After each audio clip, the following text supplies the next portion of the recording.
In previous lectures we covered polysaccharides, carbohydrates especially, which covers monosaccharides, polysaccharides and oligosaccharides. We also discussed cyclic structure of glucose, fructose and the chemical reactions of these compounds. Now today we move on to new topic, the proteins. Okay, the main topics covered in this part are proteins, amino acids,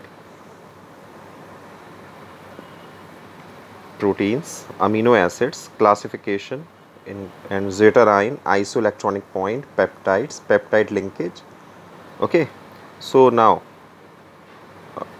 move on to classification, structure and denaturation in protein.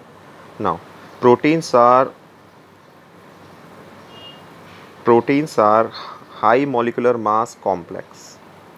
Proteins are high molecular mass complex biopolymer made up of smaller units called amino acids. So that means proteins are made up of amino acids. जो proteins बनते हैं उनका, जैसे हम लोगों ने polysaccharides के case में पढ़ा, कार्बोहाइड्रेट केस में, तो वहाँ पर मोनोसैकेराइड यूनिट से बनता है, जैसे आपका ग्लूकोज हो गया, फ्रक्टोज हो गया, तो इनसे बनते हैं कार्बोहाइड्रेट्स जो होते हैं। तो ऐसे ही प्रोटीन के भी बेसिक स्ट्रक्चर जो होते हैं, जो मोनोमर्स होते हैं, उनको अमीनो एसिड्स कहा जाता है। सभी प्रोटीन्स के अंदर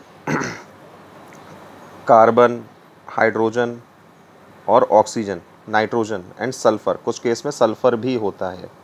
ठीक है, तो प्रोटीन्स, अगर एक प्रोटीन मॉलिक्यूल को देखा जाए, एलिमेंटल एनालिसिस किया जाए, तो उसके अंदर कार्बन, हाइड्रोजन, ऑक्सीजन, नाइट्रोजन और सल्फ़र भी होता है।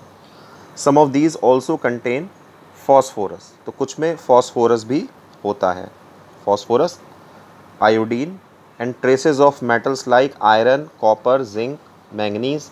ठीक है, all proteins on hydrolysis first give polypeptides and finally gives amino acids. तो ऐसा नहीं है कि डायरेक्टली आप प्रोटीन को तोड़ेंगे वो अमीनो एसिड्स में ब्रेक हो जाएगा। जैसे आप पॉलीसैकेराइड्स को ब्रेक करते थे, कार्बोहाइड्रेट्स को ब्रेक करते थे, तो पॉलीसैकेराइड पहले ओलिगोसैकेराइड्स में ब्रेक होते थे, फिर ओलिगोसैकेराइड्स से मोनोसैकेराइड्स में, जो सबसे छोटी यूनिट होती है। ऐसे ही प्रोटीन्स को जब आप तोड़ेंगे पॉलीपेप्टाइड्स में ब्रेक होगा वो, ठीक है, उसके बाद वो ब्रेक होगा आपका अमीनो एसिड्स में। अब जैसे अमीनो एसिड का यहाँ पर स्ट्रक्चर दे रखा है, यहाँ पर देखिए अमीनो एसिड में होता क्या, अमीनो एसिड अमाइन ग्रुप होगा और एसिड ग्रुप है, कार्बोक्सिलिक एसिड ग्रुप। जब एक ही कंपाउंड के अंदर दोनों ग्रुप प्रेजेंट हों और एक ही कार्बन से जुड़े हों तो उसे अमीनो एसिड कहा जाता है।